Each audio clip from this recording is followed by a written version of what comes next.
No hei, siin krüptogaraaž ja krüptovõti Marta.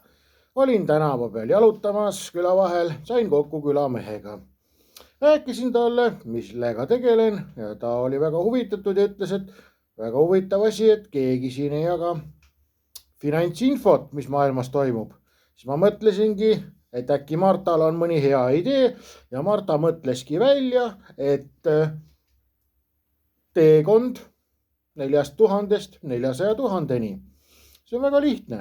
Kui me läheneme faktile, et bullshit krüptod nagu Shiba Inu, Decentraland, Sandbox läksid kümnetesse miljarditesse, siis meil on vaja otsida krüptod, mis on alla 10 miljoni ja jagada nende vahel ära 4000 eurot.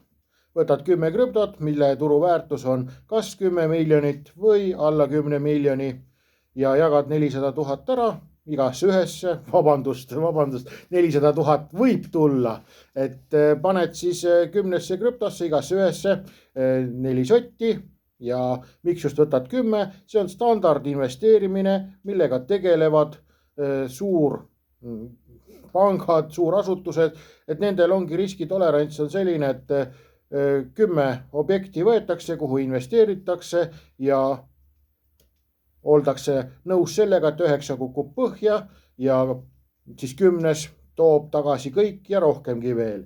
Et sellepärast võtadki 10 krüptot, igasse ühesse paned 4 sotti ja jääd käed perse all ootama, sest see krüpto peab kõigest tegema turuväärtuseks ainult palju, 10 miljardit, mis saavutati siis mingi pasa poolt ja sul on 4 sotist tehtud siis